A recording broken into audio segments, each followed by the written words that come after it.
Hey everybody, welcome back to my channel, Living Solo, Living Well. And I'm Kat. I am a 64-year-old registered nurse. And today I wanted to talk about something that is paramount in my life right now. And it's something that finances are hard to talk about, especially when you don't have them or you have limited finances.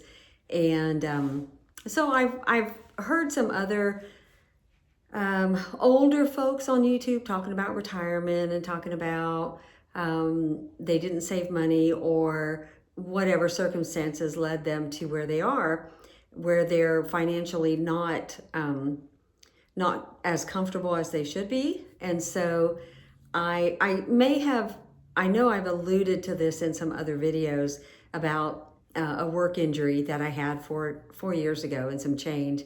And after that injury, nothing was the same as far as me being able to work full time. And even now, I have a lot of back pain right this minute. And I take medications for it, but I try not to take narcotics because I just can't function and I want to sleep. So I have some other things that I take that the workers' comp doctors have put me on, but at the time prior to when I fell, I was working full-time as a registered nurse at a skilled nursing facility, and I could do it all. I mean, there's that shoulder shrug. I could do it all. I could multitask. We would have 30 plus patients, and I could handle them. I would have 2 halls that I worked, and it wasn't my favorite thing to do, but I grew accustomed to the patients and the routine and the schedule. So I worked every Friday, Saturday, and Sunday. And I was making very good money. I was paying extra towards my house to pay it off. And I had accumulated some money in the bank. Not a lot, but I was working my way up. As a backstory, I got a late start as a nurse, and I had been through a couple of divorces and some bad things that happened, cheating on me and some other things. And so I did not start as a nurse until my second divorce, and I had gone to nursing school. So when I became a nurse, that was so that I could provide for myself and have a good income. And with nursing, you can go into pretty much there are so many areas of nursing you can go into. You can change jobs right and left. You're still a nurse. It's not like you're quitting a job, starting another. You're still a nurse. You're just finding the best fit and better pay or better working conditions. And in Tennessee, we don't have a union, so we have to do things on our own and make sure if we don't get the pay that we want, we're not going to get it if we're not going to get a raise. And there's the chances of not making a lot of money as a nurse are great, and you don't have somebody to negotiate for you. So hence a union. So anyway, I feel like I'm having trouble talking today. So I had that problem from the brain injury, and sometimes it'll manifest. So if you hear that, it's all good. So anyway, when I was injured, I had to go on light duty, and the light duty was pretty much sedentary, 99%. And I ended up, after 6 months, I got fired, and I've talked about that in another video or a couple videos. And so I was wrongfully terminated. So that my income took a gigantic hit, because now I had no income. I had injuries. My income had decreased substantially, I guess after I fell, because I was picking up extra shifts. I was picking up maybe a little bit of overtime because they had incentives for that. I didn't do it all the time because I just was exhausted from it. But once I was fired wrongfully, I filed with the unemployment office, and they require you to do searches for jobs and show what those searches are when you check in weekly. And there's not much that you get from them. I think it was like $200 a week or less. So it wasn't much at all. And so again, I had very little income, but I was still injured, so I could not work a full-time nursing job. I did pick up a PRN nursing job working for a hospice company, and I did not have to take call at night, which was good because I was having vision issues and I still do. So I worked. I was able to work during the day. I could tell them when I could work. If I had a lot of vertigo and nausea and issues related to the brain injury. So if I woke up with vertigo, I couldn't drive with it. So I was able to push my patients to later in the day, and I only worked part of a day on different days that I worked. So I did not, as PRN, I could not work 8 hours. It was just very difficult. So I ended up working pretty much, it was when my availability allowed, and they were very gracious enough to allow me to not have to take call, to stay somewhat local. And obviously at the facility where I fell and was subsequently fired from, I did not see patients there because that just wouldn't look good. You know, I was a liability to them.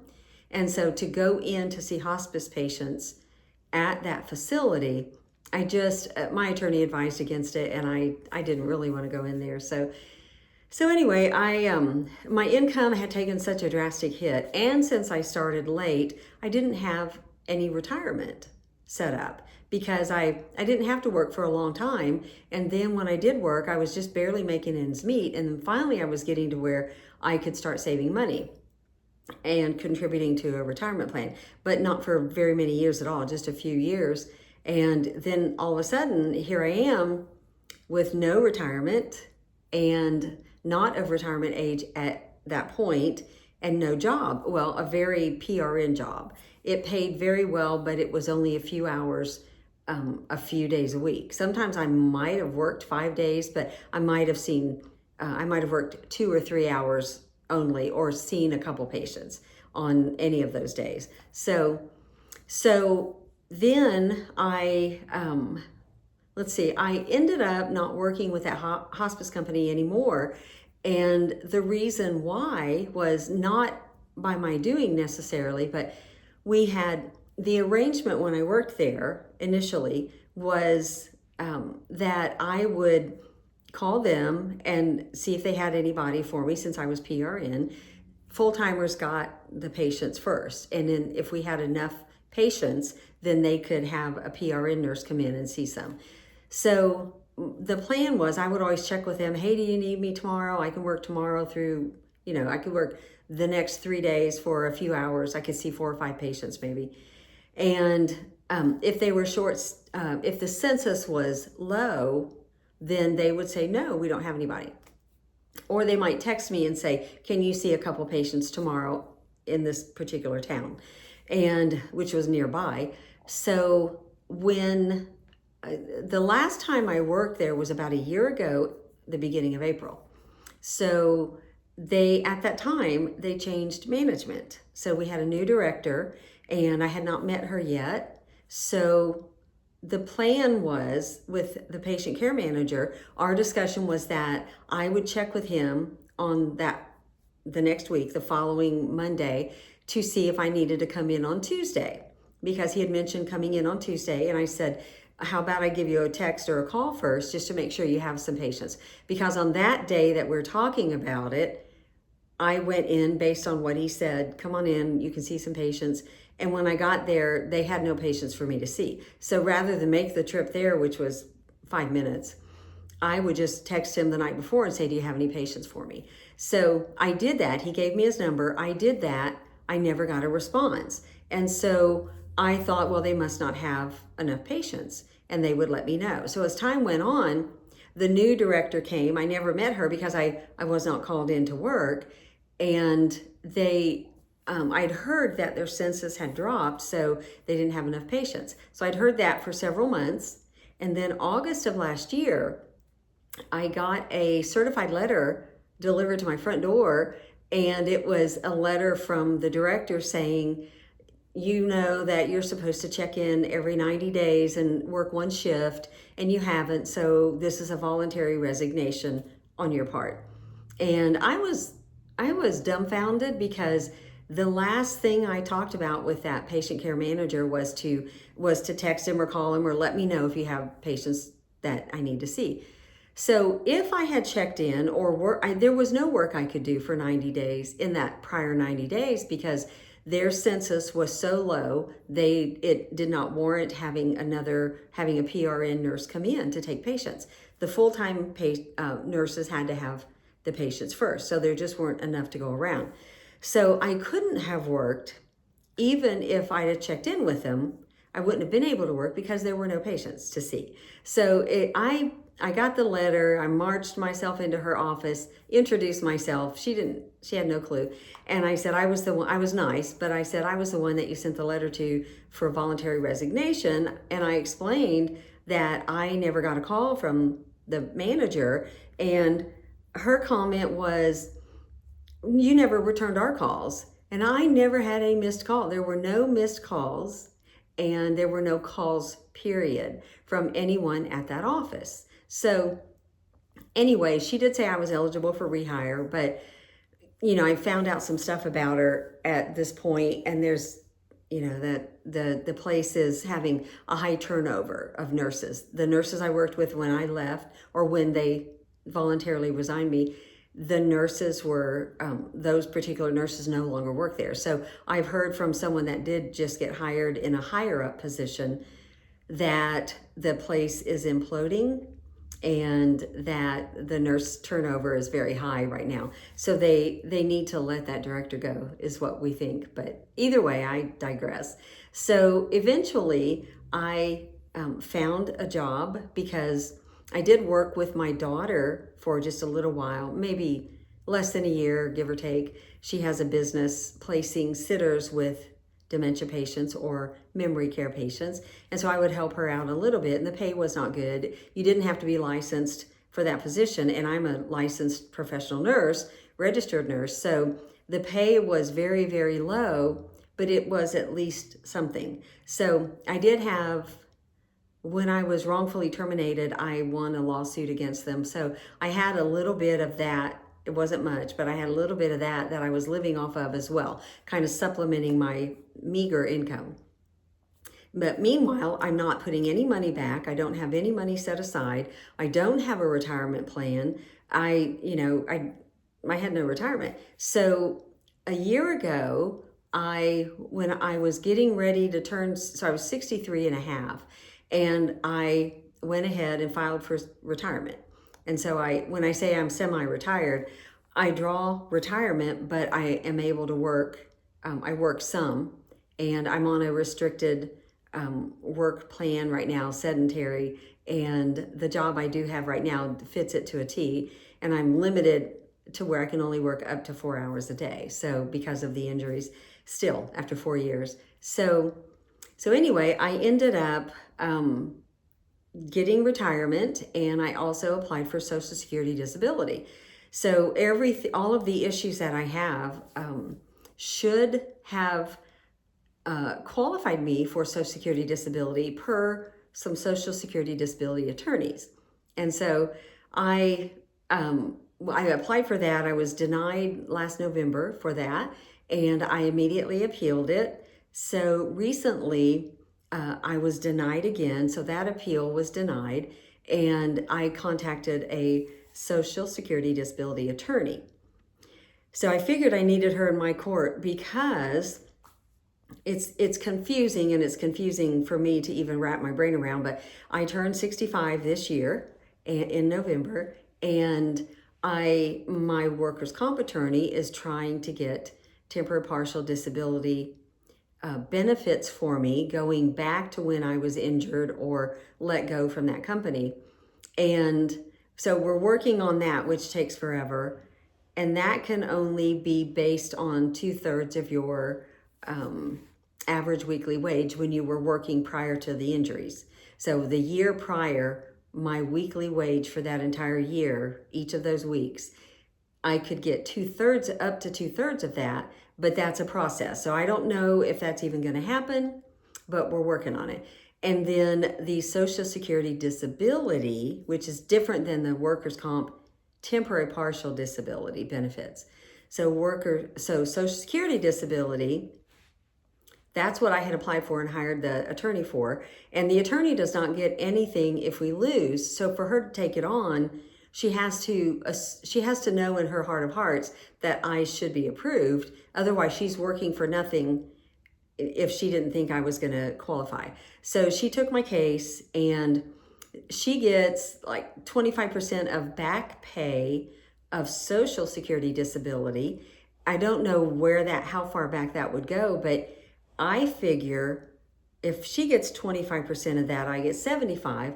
75% of that is more than I have now. So I'm happy with giving her 25% because it doesn't come from any Social Security disability payments going forward. It's just from retroactive.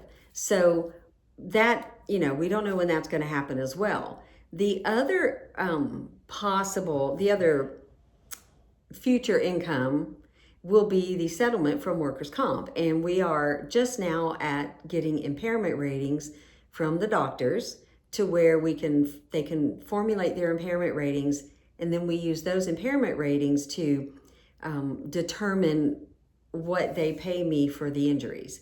So I don't know where we're at on that because I have not seen the impairment ratings yet. I do have 2 already from 2 other doctors, so I'm waiting on 2 more.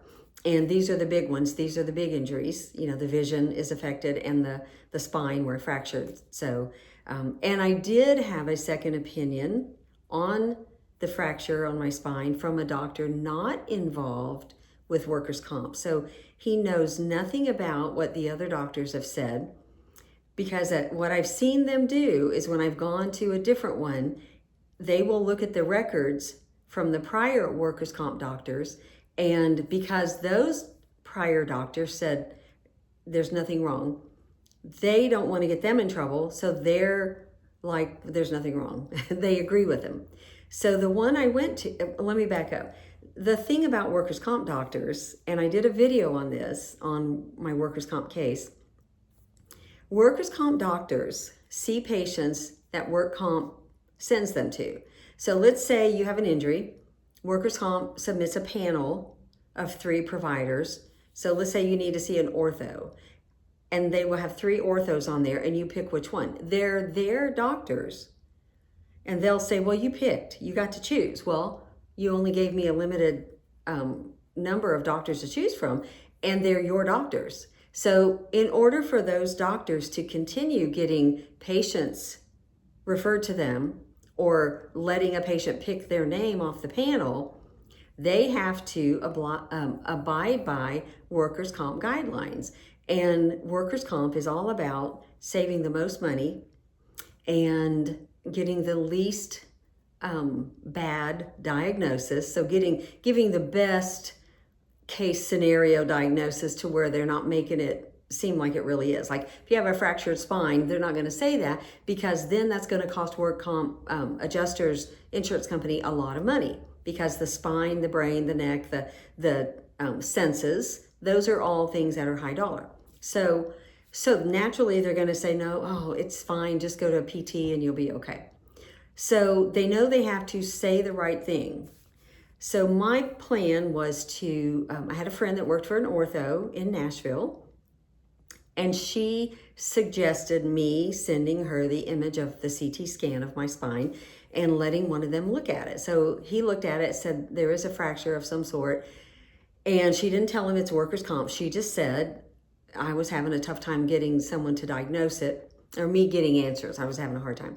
So I decided to go to him, and I answered the question on their questionnaire if it was a work injury, and I put yes, so I didn't withhold anything. And anyway, bottom line is there is an avulsion of a ligament that runs along the entire back of the spine, and that avulsion is also called, it's where the ligament attaches to all these bony prominences on your back, on your spine, are called spinous processes. So where they attach to a spinous process, an avulsion is where the ligament is violently ripped from the bone, oftentimes taking a piece of the bone with it, a tiny speck, whatever, just a piece of the bone. And that is actually also known as an avulsion fracture. So either way, it's a fracture, and it is also considered a type of broken back. Your back is broken.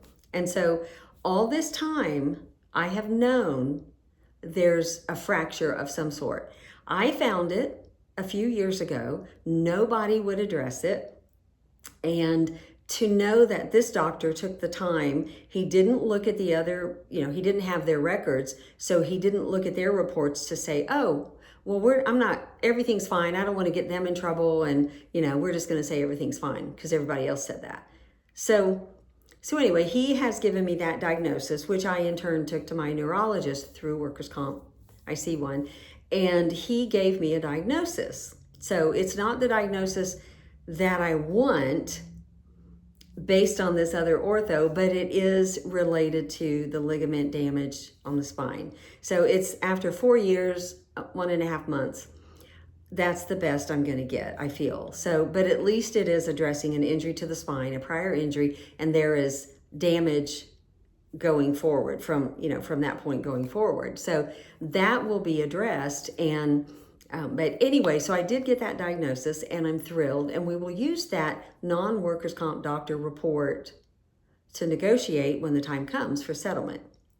So anyway, I started working at a company, at a hospital in a hyperbaric oxygen chamber therapy department. So that's very interesting. It's very sedentary. I just work 4 hours, a couple mornings a week, sometimes 3, most of the time 2. And I still have a lot of doctor appointments. I have a couple telehealth appointments a week, one a week, and then another one once a month.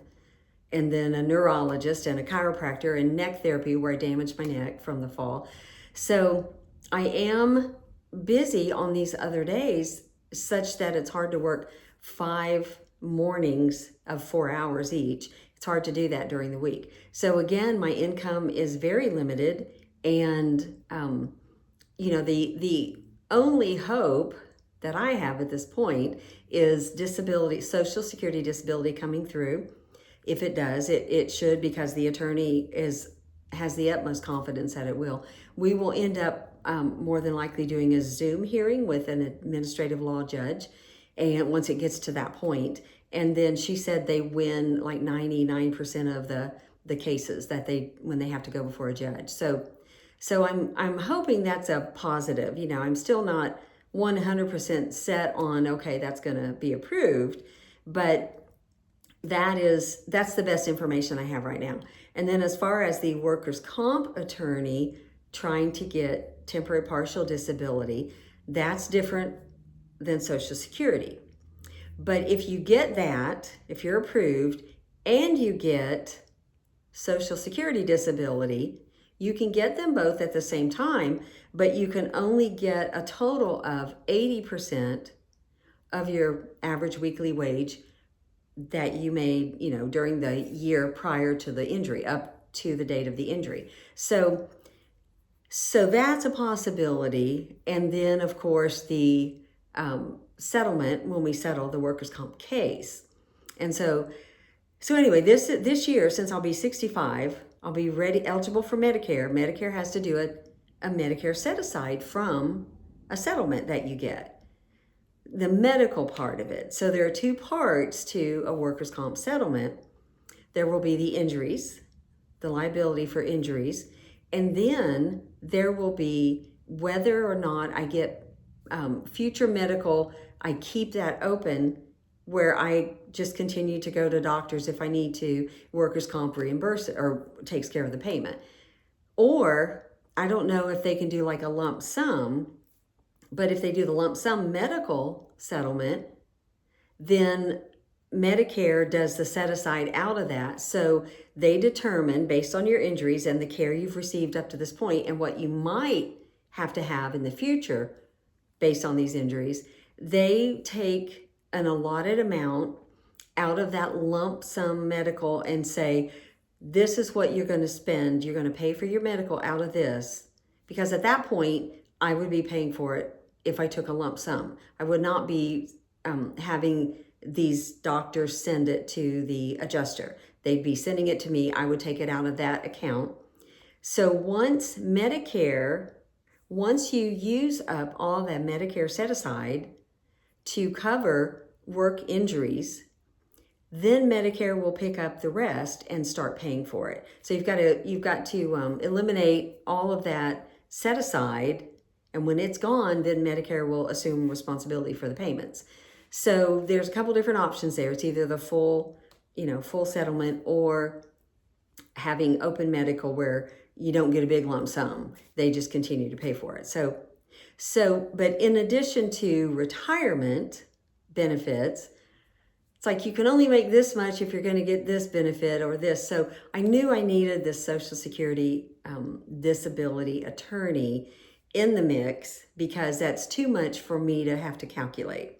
And knowing just the confusing components of all of it, it would be something that I know I'd miss some things. I'd probably, miss out on getting this benefit, what have you. So at this point, I am currently waiting on one of these options to come through.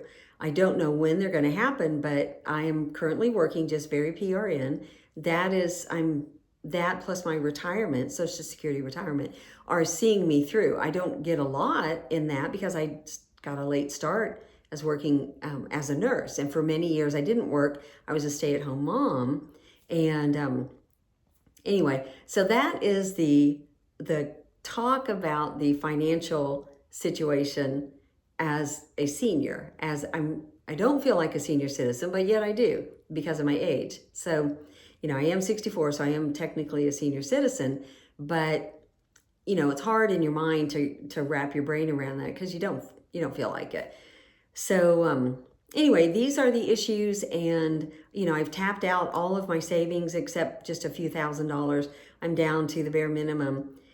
My house is for sale. A year ago, my daughter offered to let me build on her property, on her farm. So we started the build. I had a HELOC, and the plan was build the house, sell my house, move in there, be debt free, because I have a ton of equity here. The equity has to go towards paying off the house and paying off the HELOC. And as time has gone by, my house has not sold yet. So we've reduced the price. The market is terrible.